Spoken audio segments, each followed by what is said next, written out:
106. Alam langit.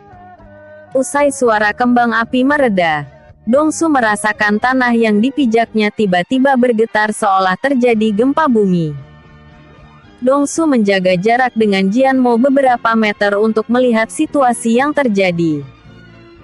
Matanya langsung melebar ketika melihat ada para pendekar datang dari dalam tanah. Para pendekar itu menyerang dari belakang pasukan organisasi yang jumlahnya sekitar 2000-an. Dengan elemen tanah, para pendekar itu bisa menyembunyikan dirinya di dalam tanah dan bersiap untuk melakukan penyerbuan tersebut. Sejak awal, para pendekar klan Jian sengaja berpura-pura di posisi terpojok sehingga mereka terlihat tidak punya pilihan lain selain bergerak mundur. Ketika pasukan organisasi sudah berada dalam area jebakannya, para pendekar yang ada di dalam tanah segera muncul dan mengepung pasukan organisasi. Apa ini? Mereka menjebak kita. Celaka. Kita sudah berada dalam perangkap. Pasukan organisasi mulai tidak fokus ketika diserang dari dua arah yang berbeda. Hal tersebut menjadi kesempatan pasukan klan Jian untuk balik menyerang dan memukul mundur lawannya. Niu Zhen adalah pemimpin dari rombongan itu. Sejak awal ia sudah berada di dalam tanah dan menunggu aba-aba dari luar untuk melakukan penyerbuan. Jadi sejak awal kau memancing pasukanku agar mendekati tembok pembatas ini. Dongsu merapatkan giginya. Ia bisa melihat dari belakang. 5.000 pasukannya kewalahan menerima serangan dari dua arah. Jangan salahkan diriku karena kau terlalu naif. Salahkan diri kalian yang terlalu percaya diri menyerang klanku tanpa strategi. Nafas Dongsu memburu. Emosinya memuncak apalagi menyaksikan satu persatu bawahan-bawahannya terbunuh. Di saat Dongsu terpaku menatap pasukannya, Jianmo tak tinggal diam begitu saja. Dia mengayunkan pedangnya dengan cepat memberikan sayatan yang lumayan pada dada Dongsu. Kau, Dongsu tidak percaya Jianmo akan bertindak sepengecut ini. Sebaiknya kau pergi sebelum pasukanmu habis dan kau incaran kami selanjutnya. Jianmo tersenyum lebar. Dongsu mengepalkan tangannya sedemikian rupa. Ingin sekali ia mencabik-cabik pria sepuh di depannya itu, tetapi harus ia yakini bahwa peperangan ini sudah pada ujungnya dan pasukannya sudah kalah. Kali ini kita akhiri sampai di sini. Kedepannya aku akan membunuhmu menjadi beberapa bagian. Setelah itu Dongsu langsung pergi sambil memegang dadanya yang terluka.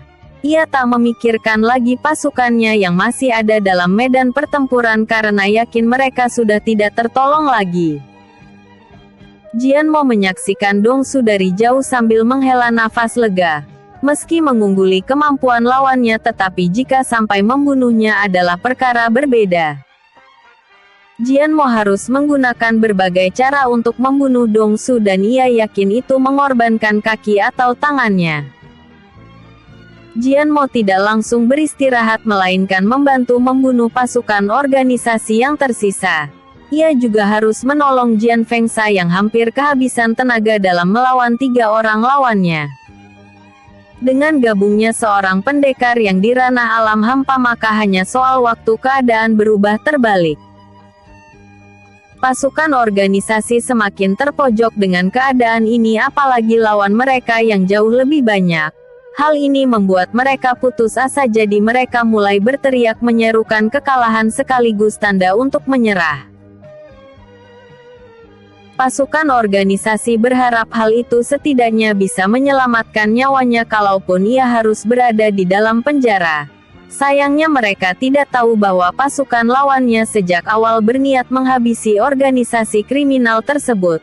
Sehingga meski mereka meletakkan senjata dan memohon pengampunan, pasukan klan Jian tetap membunuhnya. Di tempat yang jauh dari peperangan terjadi, Niu Qixia masih melawan ketiga pemimpin organisasi seorang diri. Meski 1 lawan 3, tetapi Niu Qixia masih mengimbangi kekuatan lawannya. Teknik pedang klan Niu memang tak bisa diremehkan. bisa menggunakan pedang dengan gerakan serumit ini. Hong Gao tak bisa menahan untuk memuji gerakan pedang Niu Qixia yang cepat. Oh, kau menyukainya. Terima kasih. Jujur saja aku sedikit bangga mendengarnya. Niu Qixia tertawa. Masih terus mengayunkan pedangnya. Hong Gao menyipitkan matanya. Ia sudah menyerang Niu Qixia dari berbagai arah bersama Yue Xia dan Gu Bu secara bersamaan, tetapi pria sepuh itu masih terlihat tenang dalam kondisi tersebut. Niu Qixia memang berada di posisi bertahan untuk menahan setiap serangan yang datang, tetapi sampai saat ini tidak ada luka yang bisa menyentuh kulitnya. Dan anehnya sampai saat ini Niu Qixia tidak mengambil langkah untuk menyerang balik. Hal ini menimbulkan benak di pikiran lawannya, terutama mereka sedikit tersinggung karena Niu Qixia seperti mempermainkan mereka. Kabut serbuk api. Hong Gao memberikan tanda pada Gu Bu dan Yue Xia untuk mundur sebelum mengeluarkan asap ungu di mulutnya ke arah Niu Qixia. Niu Qixia segera menahan nafasnya ketika mengetahui kabut tersebut adalah racun. Di sisi lain Yue Xia dan Gu Bu yang bergerak mundur segera mendekati Hong Gao untuk mendapatkan penjelasan. Kabut itu adalah racun dan sangat mematikan jika dihirup. Makanlah pil ini. Kalian akan kebal dengan racunku. Dengan penjelasan singkat, Hong Gao mempunyai strategi agar Yue Xia dan Gu Bu terus menyibukkan Niu Qixia agar tidak bisa kabur dari racunnya sampai kehabisan nafas, sedangkan Hong Gao sendiri akan terus mengeluarkan kabut ungu itu supaya areanya tambah meluas. Baiklah, aku menuruti perintahmu. Aku tak bisa membiarkan pria tua itu hidup setelah melukai wajah cantikku ini. Yue Xia tidak lagi bermain-main seperti biasanya. Setelah Niu Qixia memberikan sebuah goresan kecil pada pipinya, gadis itu semakin bernafsu untuk menghabisi pria tua tersebut. Gu Bu tak jauh sama dengan Yue Xia yang dilanda amarah. Harus ia akui Niu Qixia adalah pria sepuh yang cerewet. Salah satu ucapannya menghina dirinya karena disebut gendut. Sampai sekarang tidak ada yang bisa bertahan hidup setelah menyebut itu pada Gu Bu. Ia langsung menelan pil buatannya yang berbentuk bulatan berwarna merah. Seketika tubuh Gu Bu menjadi lebih besar dari awalnya sebanyak 2 kali lipat. Keduanya kemudian memakan pil yang diberikan Hong Gao sebelum masuk ke dalam kabut tersebut untuk menyibukkan Niu Qixia. Niu Qixia yang hendak meninggalkan kabut ungu itu tiba-tiba tidak punya pilihan lain selain menyambut keduanya. Ia harus bertarung dalam posisi sedang menahan nafas. Satu pukulan mengenai dada Niu Qixia membuatnya terpukul mundur beberapa langkah. Niu Qixia ingin melarikan diri dari kabut tersebut, tetapi lawannya tak membiarkan itu terjadi. Abis sudah nyawamu, tua bangka. Yue Xia tertawa lantang sembari terus menyerangnya. Bersiaplah untuk mati dan aku merobek mulutmu. Gu Bu menyeringai antusias. Alis Niu Qixia terangkat. Dia bisa menyaksikan dua lawannya sudah percaya diri akan menang setelah berhasil mendaratkan satu pukulan saja. Niu Qixia kemudian mengalirkan tenaga dalam pada pedangnya cukup besar sebelum mengayunkannya pada udara. Teknik pedang bulan sabit. Getaran badai samudera. Dalam sekali ayunan tersebut muncul sebuah angin kencang yang menyapu semua di depannya seperti sebuah badai di lautan. Bukan hanya kabut ungu yang langsung menghilang, tetapi Yue Xia, Gu Bu, dan Hong Gao langsung terdorong belasan meter akibat angin tersebut. Niu Qixia kembali bisa bernafas lega setelah kabut itu menghilang. Aku telah meremehkan kalian. Harus kuakui membunuh kalian bertiga adalah hal mustahil bagiku sekarang, tetapi jika itu mengalahkan kalian mungkin aku bisa melakukannya. Seiring Niu Qixia berkata demikian, tubuhnya tiba-tiba terangkat ke atas. Kakinya tidak menapak lagi ke bawah melainkan melayang. Niu Qixia kini mengambang di udara. Melihat itu ketiganya langsung terkejut. Hong Gao meneguk ludah. Tatapannya dipenuhi ketidakpercayaan.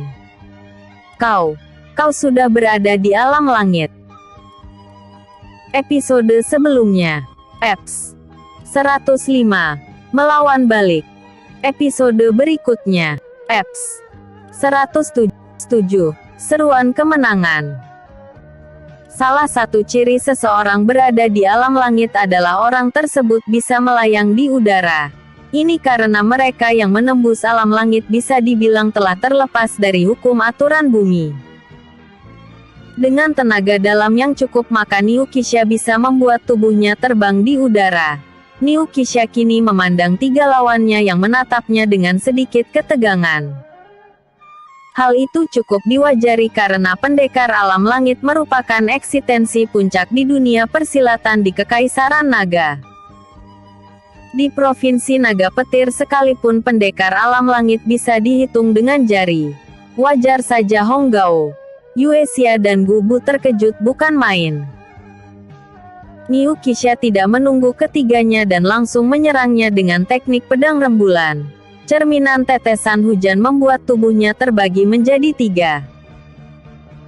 Honggao tidak tahu mana dari ketiganya yang asli sehingga ia menyambut salah satu serangan itu, namun ketika melihat dua rekannya menyambut tubuh Niukisha yang serupa, tidak ada dari mereka yang merupakan sebuah ilusi. Ini bagaimana bisa? Honggao terbata-bata. Kau hanya belum mengetahui kekuatan pedang klanku yang sesungguhnya. Mari kutunjukkan kenapa klanku sangat terkenal. Niukisha tertawa. Kini situasinya berbalik dan Niukisha mengungguli pertarungan. Niukisha mengalirkan tenaga dalam pada pedangnya lebih banyak lagi.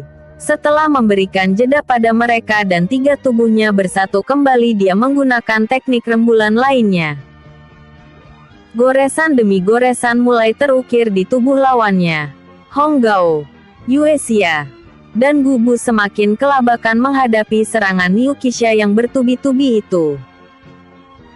Kini ketiganya mulai menyadari bahwa mereka bertiga bekerja sama sekalipun tidak akan mengalahkan seseorang yang ada di alam langit. Kita harus pergi. Kita tidak bisa mengalahkan dia sekarang. Honggao mengingatkan pada Yuesia dan Gubu. Apa maksudmu? Kau mengatakan kita harus melarikan diri begitu saja, lalu bagaimana dengan pasukanku? Gubu tampak keberatan. Saudara Gu, mereka bisa digantikan dengan yang lain, tetapi sekarang kita harus pergi. Menyerangnya sekarang pun tak akan membuatnya terluka, justru akan berdampak sebaliknya. Honggao menunjuk Niukisha. Gubu ingin mengatakan sesuatu lagi tetapi tiba-tiba Yuesia langsung berbalik dan pergi begitu saja. Gubu hampir menjerit melihatnya. Tak membutuhkan waktu lama ia menyusul bersamaan dengan Honggao. Niukisha melihat itu hanya menggelengkan kepala pelan. Para pemimpin organisasi itu selalu terbiasa melawan seseorang yang berada di bawah kultivasinya, sehingga ketika melawan seseorang yang lebih kuat darinya mereka tidak lebih dari seorang pengecut yang melarikan diri ketika bertarung.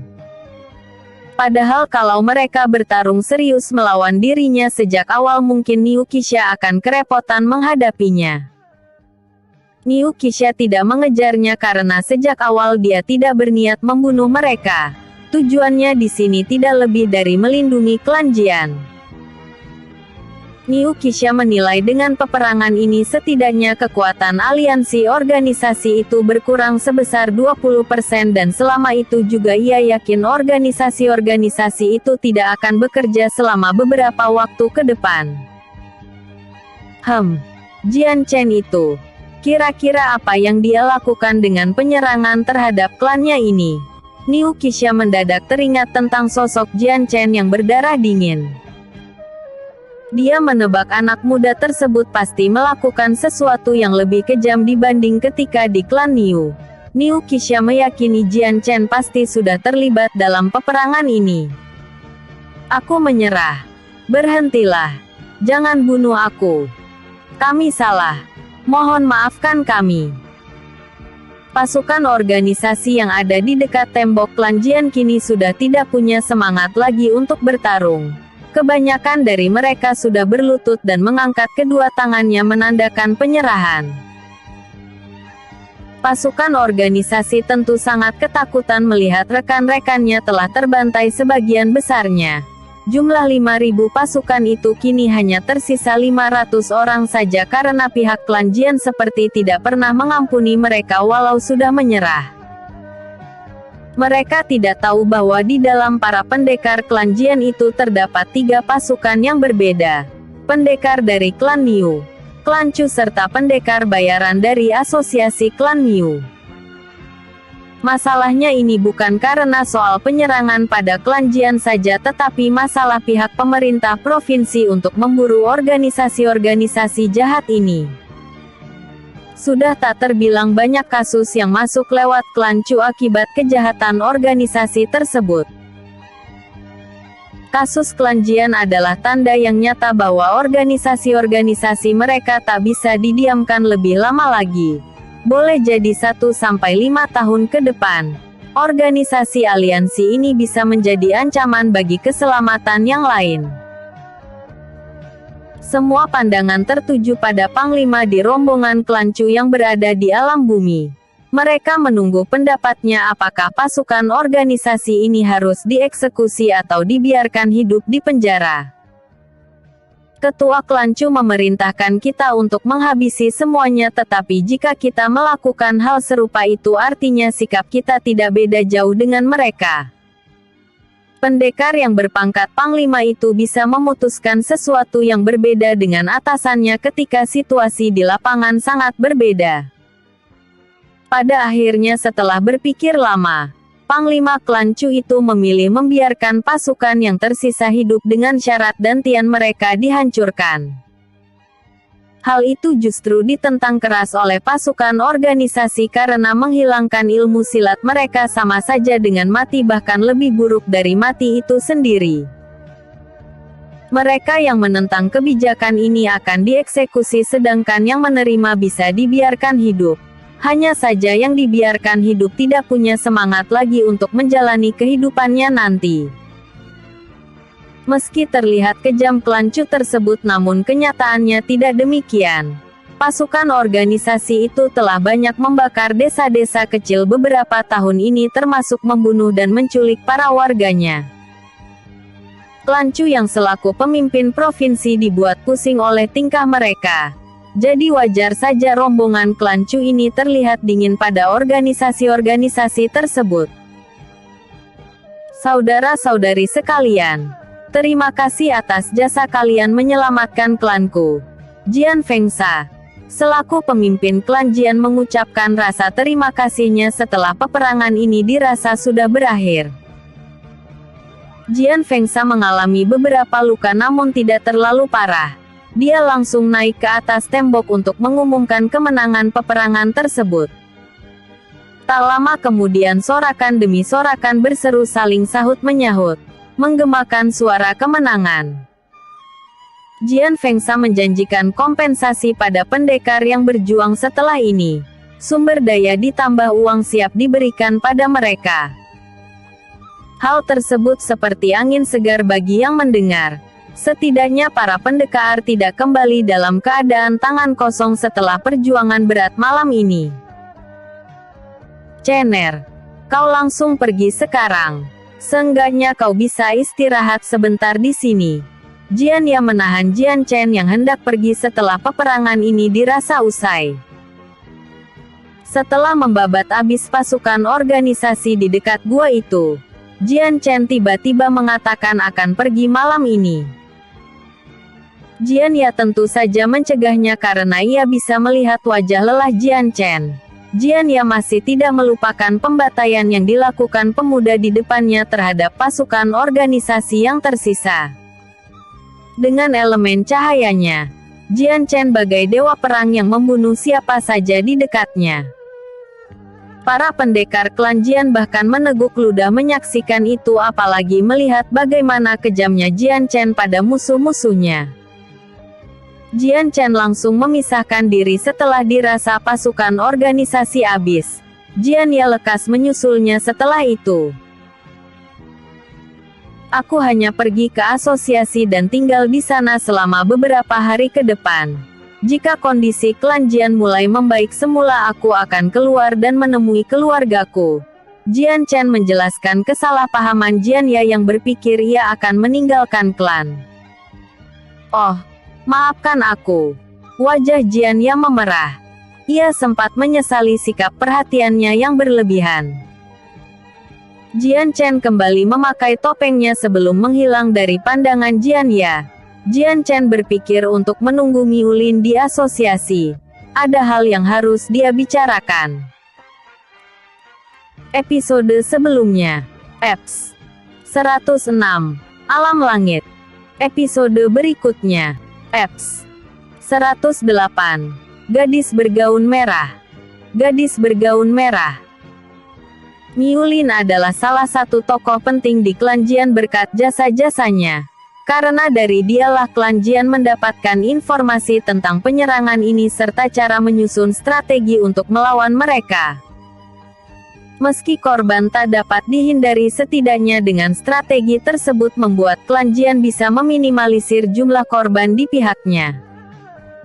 Setelah peperangan dinyatakan selesai, Miu Lin terlebih dahulu melihat situasi yang terjadi pada klan Jian, memastikan bahwa semua penduduknya selamat.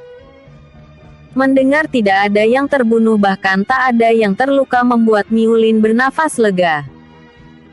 Dia sempat khawatir karena strateginya kurang berjalan sempurna sehingga persembunyian penduduk klan Jian diketahui dan dalam bahaya. Selepas urusan-urusannya telah selesai, Miu Lin terlihat kelelahan sehingga ia berencana untuk beristirahat sebentar di cabang asosiasi yang ada di klan Jian. Tanpa Miu Lin duga di cabang itu sudah ada orang penting yang tinggal terlebih dahulu. Orang penting tersebut yang tak lain adalah Jian Chen. Tuan muda Jian, Anda di sini. Miu Lin bersama pengawalnya begitu terkejut ketika mendapati Jian Chen tinggal di tempat yang sama. Nona Miu juga ada di sini. Jian Chen sama terkejutnya. Ia berencana untuk mencari Miu Lin beberapa hari ke depan tetapi tidak menyangka akan bertemu secepat ini. Miu Lin dan Jian Chen bertemu di salah satu penginapan asosiasi yang besar dan berlantai 4. Saat ini Jian Chen sedang makan di lantai pertama. Tidak ada pengunjung di sana karena memang penginapan ini sempat tutup ketika mendengar penyerangan dan baru buka beberapa jam lalu. Miu Lin duduk di meja Jian Chen setelah pemuda itu mempersilahkannya. Gadis itu tampak heran dengan keberadaan Jian Chen yang bisa berada di klan Jian. Mungkin Nona Miu heran, tetapi sejak penyerangan terjadi aku sudah di sini. Jian Chen tersenyum sebelum mengeluarkan topeng dari cincin ruang. Jadi, pendekar bertopeng itu adalah Tuan Muda Jian. Miu Lin jelas mengenal topeng itu sehingga membuatnya terkejut.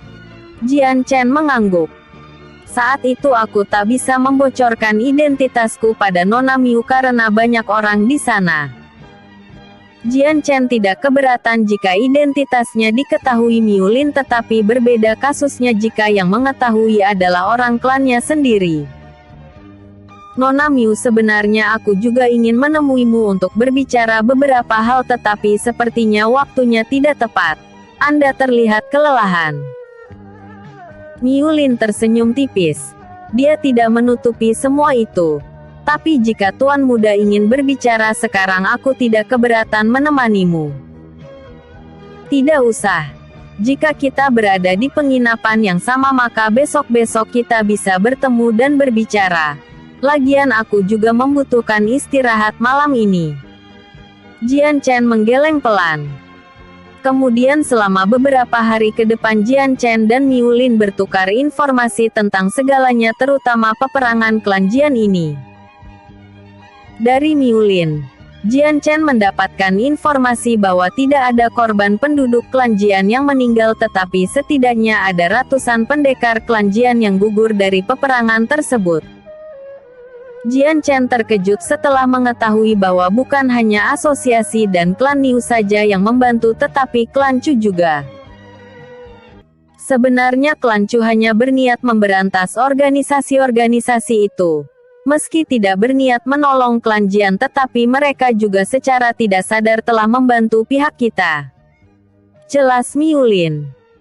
Jian Chen mengangguk mengerti. Dia akan mengingat jasa klan Chu ke depannya, dan jika mendapatkan kesempatan mungkin Jian Chen dapat membalas kebaikan mereka. Bercerita lebih lanjut, Jian Chen baru mengetahui kalau posisi ketua klan telah diganti dari Jian Ya menjadi Jian Fengsa, ayahnya. Jian Fengsa mungkin akan terus menjadi ketua klan dalam beberapa tahun ke depan sampai situasinya stabil karena Jian Ya masih belum cukup berpengalaman apalagi soal klan yang berada di situasi bahaya. Dengan kepemimpinannya Jian Fengsa telah mengambil banyak keputusan, terutama keputusan yang membuat Jian Chen terkejut. Ketua Fengsa berniat membagi hasil tambang emas klan Jian. Ya, Tuan Muda. Tapi Ketua Fengsa bertindak demikian karena beberapa alasan, dan salah satu alasan tersebut adalah untuk mengikat kita agar hubungan baik ini terus berlanjut. Jian Fengsa membagi hasil tambang emas pada klan Niu, klan Chu, dan klan Miu dengan masing-masing 10% hasil per bulannya. Dengan pemberian tersebut Jian Fengsa berharap ketiga klan mempunyai tanggung jawab untuk melindungi klan Jian di masa depan, takut-takut ada serangan yang menyusul. Jian Chen mengelus dagunya. Aku tidak bisa mengomentari setiap keputusan ketua klan karena beliau pasti punya cara tersendiri untuk menyelamatkan kami. Lalu bagaimana dengan situasi klan Jian sekarang? Aku mendapatkan informasi bahwa semuanya sudah stabil. Penduduk klan Jian bisa beraktivitas normal meski ada beberapa perbaikan di bangunan tertentu serta mengubur jasad yang masih tersembunyi. Jian Chen mengangguk puas dengan informasi dari Miu Lin. Dia kemudian memberikan 5 kertas padanya yang merupakan resep pil untuk pelatihan bagi pendekar. Sama dengan yang dulu-dulu. Pil tersebut mempunyai khasiat 30% ke atas. Miu Lin tengah meminum teh langsung tersedak seketika. Ia memandang pemuda di depannya dengan tatapan tidak percaya. Masih tidak menyangka ternyata Jian Chen masih menyembunyikan banyak resep pil di pikirannya. Nona Miu, ini adalah imbalanku pada asosiasi. Jasa kalian sangat besar jadi tidak perlu sungkan menerimanya. Jian Chen tersenyum pada gadis itu yang begitu gemetaran memegang kertas resep tersebut. Tuan Muda Jian, ini tidak usah dipikirkan. Kuharap dengan resep ini aku bisa membalas budi jasa kalian. Jian Chen tertawa kecil sebelum pergi ke kamarnya. Miu Lin meneguk ludah sambil memandang punggung pemuda itu yang telah hilang di belokan tangga. 5 resep ini sudah cukup membuat asosiasi klan Miu melejit banjir harta di masa depan. Setelah masuk ke kamar, Jian Chen langsung duduk bersila di atas tempat tidurnya sambil memikirkan informasi Miu Lin barusan. Setidaknya ia bisa bernafas lega sementara waktu meski ketua-ketua organisasi itu bisa kabur.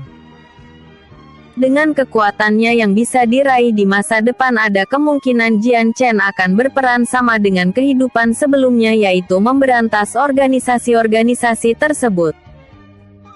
Hanya karena telah berhasil menyelamatkan klannya sekarang bukan berarti bahaya sudah terlarut. Jian Chen kembali berlatih untuk memperkuat kekuatannya. Awalnya Jian Chen ingin melakukan penyerapan cahaya seperti biasa untuk meningkatkan 8 meridiannya setelah menerobos ke alam dewa cahaya kristal. Jian Chen mulai menutup mata dan berkonsentrasi saat tiba-tiba ada rasa dingin yang hebat menusuk tulangnya. Rasa dingin tersebut hanya 2 detik saja tetapi sudah cukup membuat Jian Chen hampir mati kedinginan. Ketika Jian Chen membuka matanya ia dikejutkan dengan lingkungan sekelilingnya yang sudah berbeda. Jian Chen kini tidak lagi di posisi duduk bersila melainkan sedang melayang di udara.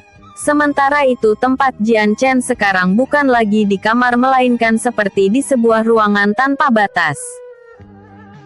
Ruangan tersebut sangat gelap seperti berada di luar angkasa. Di sekelilingnya terdapat bintik-bintik putih yang bercahaya layaknya bintang-bintang di langit malam. Tubuh Jian Chen menegang awalnya bahkan sedikit takut, namun setelah beberapa menit di sana Jian Chen bisa melihat situasinya. Meski baru pertama kali melihat ruangan ini, Jian Chen mempunyai gambaran di mana dia berada. Jian Chen menebak sekarang dirinya berada di alam dantiannya. Menurut Yemo, alam dantian seperti berada di luar angkasa yang gelap dan dipenuhi bintang-bintang. Alasan itulah Jian Chen yakin dirinya sedang berada di alam dantian. Jian Chen masih melihat sekelilingnya saat perhatiannya tertuju pada cahaya hijau yang menyilaukan. Ia sedikit menutup matanya saking terangnya cahaya tersebut. Ketika cahaya itu perlahan meredup, Jian Chen kemudian bisa melihat sesuatu yang bersinar itu. Mata Jian Chen seketika melebar dipenuhi keterkejutan. Tidak mungkin. Kristal ini. Kenapa dia ada di sini? Jian Chen tidak mungkin melupakan kristal hijau itu saat di detik-detik kematiannya. Karena sebab kristal hijau itulah dirinya mati sekaligus bisa hidup kembali. Ya. Kristal di depan Jian Chen yang tak lain adalah kristal penembus waktu. Jian Chen sudah berusaha mencari kristal hijau itu di kehidupan kedua ini dengan berbagai usaha, namun selalu nihil, seolah kristal hijau itu tidak pernah ada di dunia. Dia kemudian teringat sebelum dirinya mati kristal hijau itu masuk ke dalam tubuhnya. Jian Chen tidak menyangka kristal yang dicarinya berada di dalam dirinya. Kristal hijau itu kini lebih besar ukurannya seukuran tubuh manusia dewasa. Memancarkan cahaya kehijauan meski tak semenyilaukan seperti sebelumnya. Aku sudah menunggu puluhan tahun dan kau baru bisa membebaskanku. Suara yang merdu dan indah terdengar dari kristal tersebut, tetapi suara itu nampak kesal bercampur marah. Jian Chen menjadi waspada ketika dirinya di sini tidak sendiri. Siapa kau? Di dekat kristal hijau itu tiba-tiba ada retakan dimensi bagai cermin yang pecah.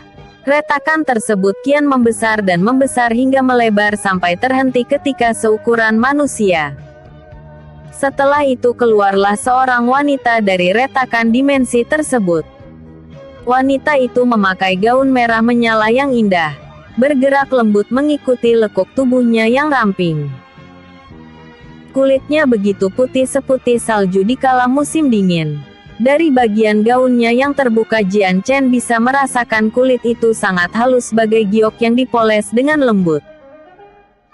Jian Chen meneguk ludah dengan mata yang terbius sempurna. Dia tidak menduga dari dalam kristal hijau itu ada seorang gadis yang berparas sangat manis dan cantik. Kecantikan gadis itu sangat indah. Memiliki bulu mata yang lentik serta bola mata berwarna merah yang sama dengan gaunnya. Jika Mei Li adalah wanita cantik yang sulit ditemui, maka dibanding gadis ini kecantikannya di tingkat yang berbeda. Jian Chen bahkan baru mengetahui ada wanita yang secantik ini di dunia ini.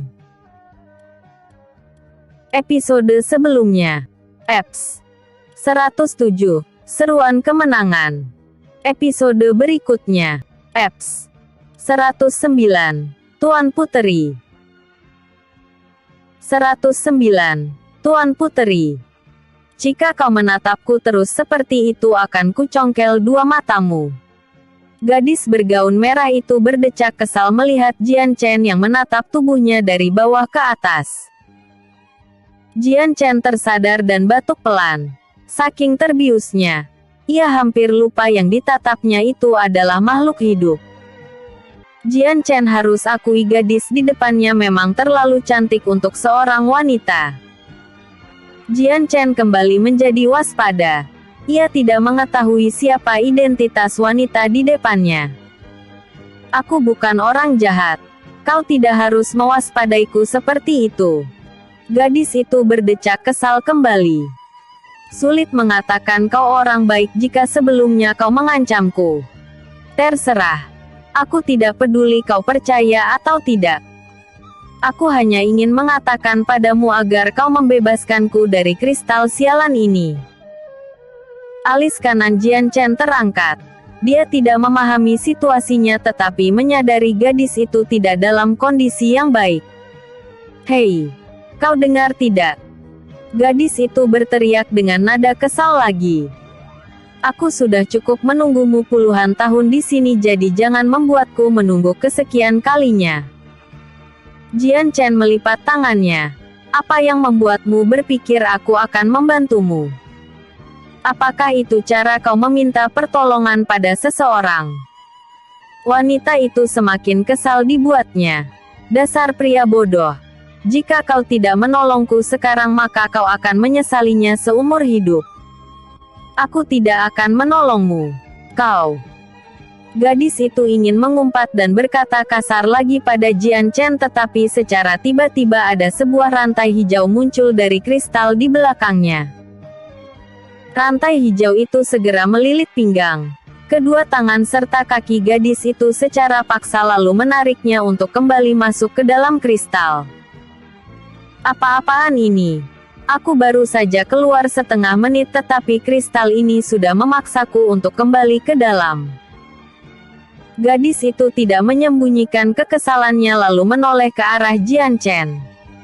Jian Chen, cepat lepaskan rantai ini dariku. Jian Chen masih dalam keadaan tenang. Ia tidak langsung menyetujuinya begitu saja. Aku tidak mengetahui identitas asal-usulmu. Bisa saja kau berniat jahat padaku setelah rantai itu terlepas. Aku tidak mau mengambil resiko. Tubuh gadis itu secara perlahan mulai ditarik oleh rantai. Menyaksikan akan tersedot ke sana lagi, ia kembali berteriak pada Jian Chen dengan sedikit cemas. Aku bukan orang jahat. Aku tidak mempunyai niatan untuk mencelakai dirimu atau lainnya. Kalaupun aku demikian, aku tidak mempunyai kekuatan untuk melakukannya. Jian Chen menyipitkan matanya. Bisa saja kau menyembunyikan kekuatanmu sekarang lalu ketika kau bebas, kau akan mencelakaiku dengan kekuatanmu. Hei pria bodoh. Jika aku mempunyai kekuatan sekarang maka aku sudah lepas dari rantai sialan ini. Gadis gaun merah itu semakin panik ketika tubuhnya terus terdorong mendekati kristal. Cepat lepaskan aku atau kau akan menyesalinya. Jian Chen berpikir beberapa saat. Di sisi lain ia tidak mengenali wanita di depannya, apalagi wanita itu mempunyai bola mata yang merah di mana manusia tidak memiliki itu. Di sisi yang berbeda Jian Chen masih waspada padanya. Meski secara samar tetapi Jian Chen merasakan aura yang tak biasa pada perempuan tersebut. Kita tidak punya waktu lagi untuk menunggumu membuat keputusan. Gadis itu menggigit bibirnya. Kumohon, lepaskan aku dari rantai ini. Aku salah. Aku minta maaf karena tadi berkata kasar padamu. Jian Chen mengerutkan dahi.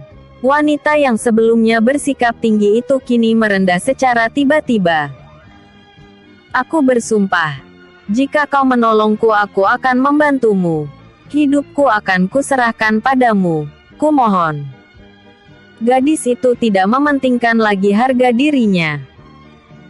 Jian Chen, ini adalah tenaga dalamku yang terakhir untuk bisa menemuimu dan jika kau terlambat maka aku tak bisa keluar lagi dari kristal ini untuk waktu yang sangat lama dan kau tidak bisa membantuku lagi. Aku tahu kau tidak bisa mempercayaiku tetapi aku tak punya apapun selain ucapan ini. Tambah gadis itu.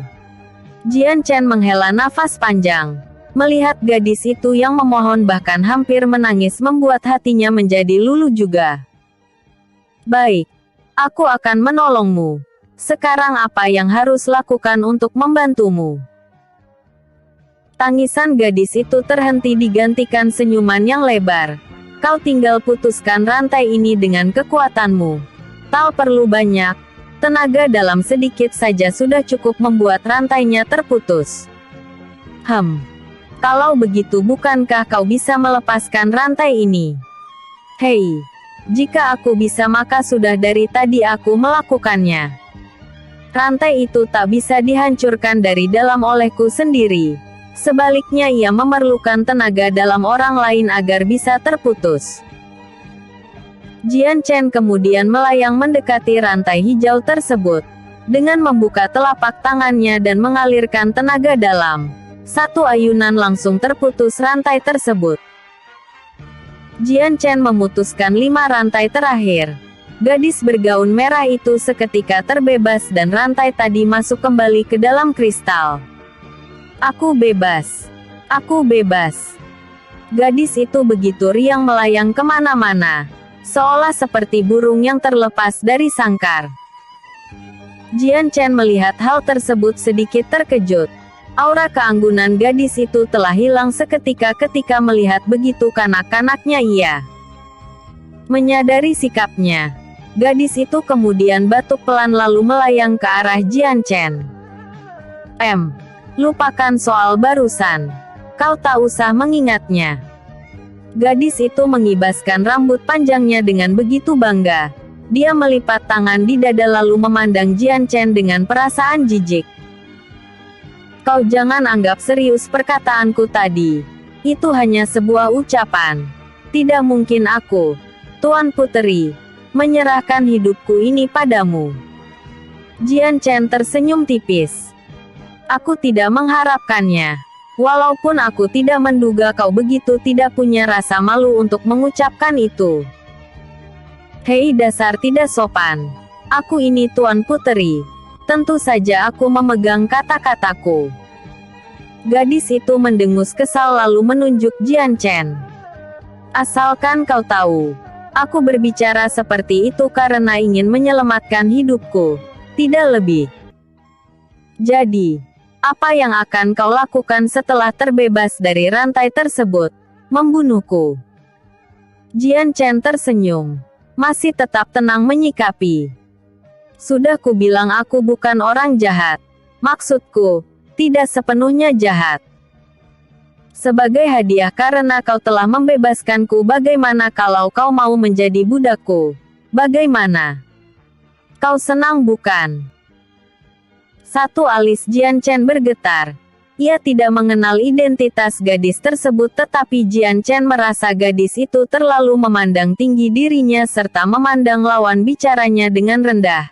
Alhasil sikap sombong begitu kental pada gadis itu. Aku tidak tertarik. Hei, jangan menjawab begitu cepat. Kau harus memikirkannya matang-matang. Di kehidupanku dulu, banyak orang yang ingin menjadi budakku. Mereka berbondong-bondong mendaftarkan namanya hanya karena ingin bersama Tuan Puteri ini. Lagi dan lagi, gadis itu mengibaskan rambut hitamnya dengan perasaan sombong setelah mengucapkan hal tersebut. Jian Chen menggaruk kepalanya.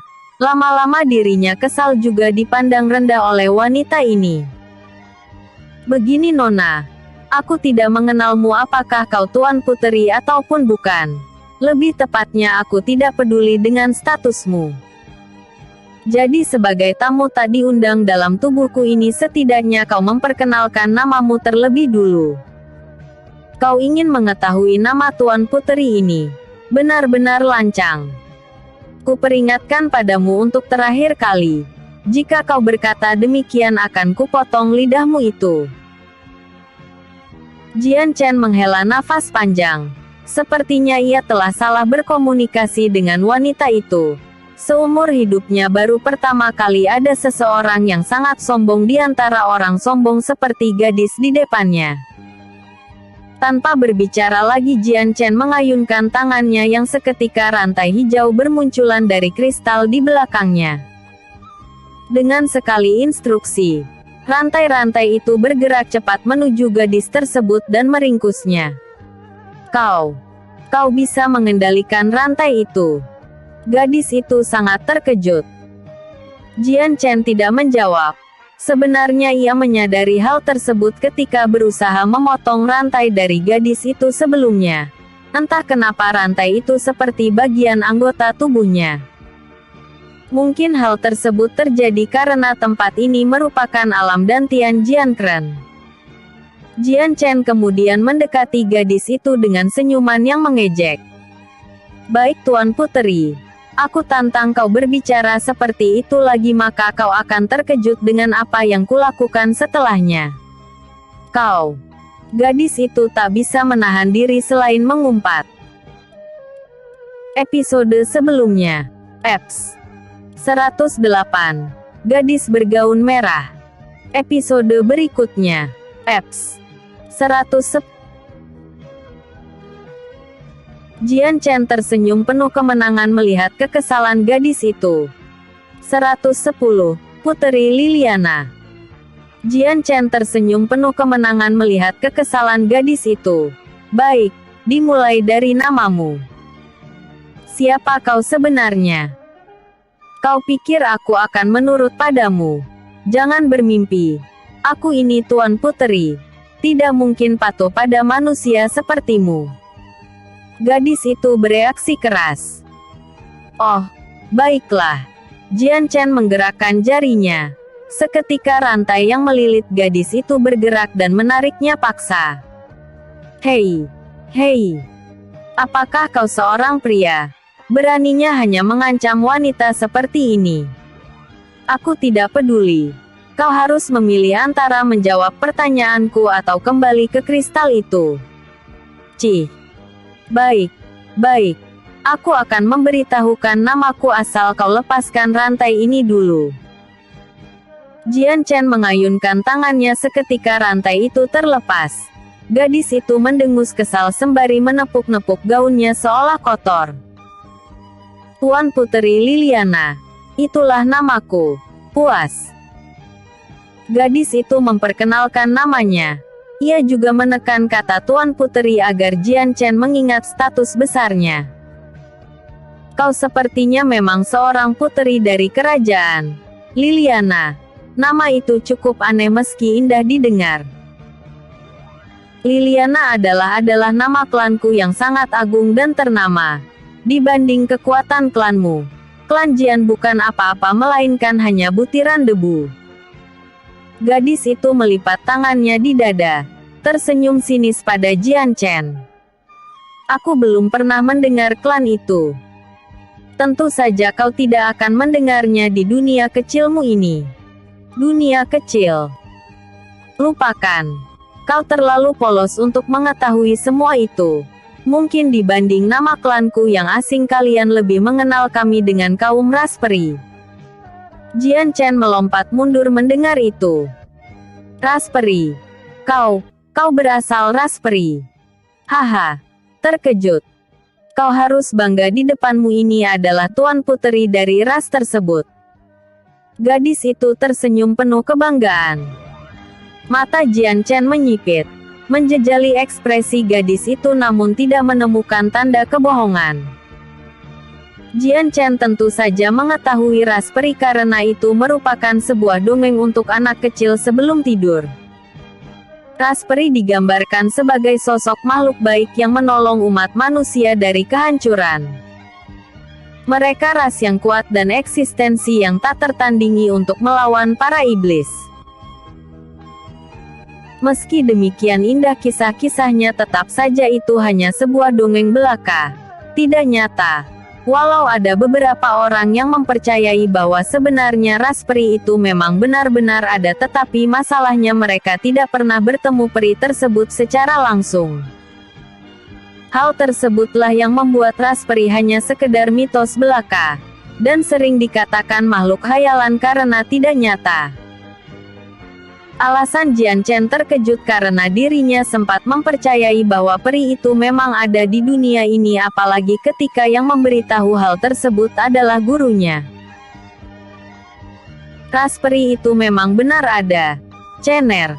Mereka hidup seperti kita para manusia. Tumbuh, bersosialisasi, menikah. Yang membedakan mereka dan kita para manusia adalah tempat tinggalnya. Mereka berada di dunia yang berbeda. Jian Chen masih teringat perkataan gurunya dan semenjak itu ia mulai mempercayai bahwa Raspberry ini memang nyata adanya. Alasan kuatnya lagi Raspberry mempunyai ciri khas tersendiri, yaitu mempunyai paras yang cantik serta memiliki mata merah bagai permata rubi yang indah. Gadis itu mengamati ekspresi kekaguman Jian Chen, bahkan sedikit menikmatinya. Ia membiarkan pemuda itu terus berlarut dalam pikiran liarnya. "Kau berbohong?" tanya Jian Chen memastikan. "Kau boleh percaya atau tidak, tetapi sebenarnya aku tidak peduli. Jika kau menganggap aku hanya membual, maka lupakan untuk mengetahui identitasku." Jian Chen memejamkan mata. Perasaannya campur aduk, tetapi pada akhirnya ia memutuskan untuk terpaksa mempercayai gadis tersebut. "Lily, lalu bagaimana kau bisa masuk ke dalam dantianku? Apa maksudmu?" "Maksud apa? Lily, kau memanggilku dengan sebutan itu. Panggil aku Tuan Puteri, Tuan Puteri." Jian Chen menggaruk kepalanya yang tidak gatal. Sebenarnya ia sempat bingung harus menyebut gadis itu dengan sebutan apa. Jika langsung memanggil nama depannya maka itu terasa asing mengingat keduanya baru bertemu kali ini, sedangkan jika memanggil yang diminta gadis itu, Jian Chen tak menyukainya. Terutama sikap gadis itu yang begitu memandang tinggi dirinya. "Jadi, kenapa kau sampai bisa di sini?" tanya Jian Chen tanpa mempermasalahkan nama panggilan itu lebih jauh. Ibumu lah penyebabnya." Lily berdecak kesal, bahkan nadanya sedikit meninggi. "Gara-gara dia aku disegel di kristal ini selama puluhan tahun sejak kau masih bayi." "Ibuku? Kau mengenalnya?" "Tentu saja aku menge." Kata-kata Lily tersangkut di tenggorokan. Kemarahannya mereda seketika diikuti helaan nafas yang panjang. Jian Chen tidak mengerti perubahan emosi Lily yang mendadak berubah secara signifikan tersebut, tetapi dia melihat gadis itu memandang dirinya dengan perasaan iba. "Kau benar-benar anak dari perempuan itu," gumam Lily, tersenyum tipis memandang mata emas Jian Chen. "Intinya, aku mengenalmu cukup baik dibanding siapapun," ucap Lily melanjutkan ucapannya. Tidak ada lagi nada sombongnya. "Aku mengetahui klanmu yang terbantai, dibunuh secara mengenaskan dan hidup kembali usai mengaktifkan pusaka kuno yang telah hilang." Tanpa disuruh, Lily kemudian menjelaskan beberapa hal pada Jian Chen. Gadis itu tampak simpati padanya, seperti menatap Jian Chen dengan tatapan kasihan. Ternyata selama ini Lily hidup di kristal hijau Jian Chen. Selama itu juga dia bisa melihat apa yang terjadi pada Jian Chen. Penderitaannya, kebahagiaannya, rasa sedihnya. Semuanya Lily menyaksikan itu semua. "Aku tidak mengenal ibumu. Aku hanya pernah bertemu dengannya sekali dan itu langsung membuat kami bertarung hingga aku kalah dan tersegel di sini." Lily menjelaskan setelah Jian Chen bertanya identitas ibu kandungnya. Ia jelas tahu bahwa orang tua Jian Chen yang sekarang bukan orang tua aslinya. "Kultivasiku disegel oleh ibumu menggunakan formasi sihir yang aneh sebelum aku dimasukkan ke dalam kristal. Seperti yang kukatakan sebelumnya, aku tidak punya kekuatan lagi sekarang. Tapi aku bisa melihat kultivasimu di alam roh tahap 1. Ya, itu karena aku memulai kultivasiku dari awal dan kau nanti harus membantuku memulihkan kekuatanku." Jian Chen menggaruk telinganya. Sikap gadis di depannya kini kembali berubah dalam mode memerintah. "Cukup tentangku. Dibanding itu semua aku lebih terkejut mengenaimu dan kristal itu. Kau menyadarinya bukan gara-gara kristalmu itu kau bisa hidup kembali." Jian Chen mengangguk. Dia sudah menduganya dan tidak menyangka memang benar. "Akan ku beritahu sesuatu. Kristal itu bisa mengendalikan waktu hingga berjalan mundur sampai kau kembali ke usia 12 tahun. Dengan kekuatan yang sama, aku juga kalah oleh ibumu akibat kristal ini dalam sekali ayunan tangan." Lily memandang kristal yang bersinar kehijauan itu dengan perasaan ngeri. Mengendalikan waktu dan bisa menyegel ruang dan waktu pada seseorang. Aku belum pernah melihat pusaka yang begitu mengerikan kekuatannya seperti ini. Apakah kristal itu berbahaya? Tanya Jian Chen setelah melihat reaksi Lily. Aku tidak tahu. Di duniaku sebelumnya aku belum pernah melihat pusaka ini, tetapi yang pasti kekuatan yang besar diikuti pengorbanan besar. Kau ingat maksudku bukan? Kau juga mati sebab kristal ini. Jian Chen menghela nafas. Tentu saja dia ingat. Sebelum dirinya mati, kristal ini secara paksa menghisap energi hidupnya. Itu benar-benar menyiksa dan sangat menyakitkan. Jian Chen memijat kepalanya yang terasa sakit. Belum beberapa jam dia di sini tetapi begitu banyak informasi yang masuk ke kepalanya. Dimulai gadis di depannya, tentang ibunya dan terakhir kristal hijau itu. Episode sebelumnya. Eps 109. Tuan Puteri. Episode berikutnya. Eps 111. Dua orang tato berjubah.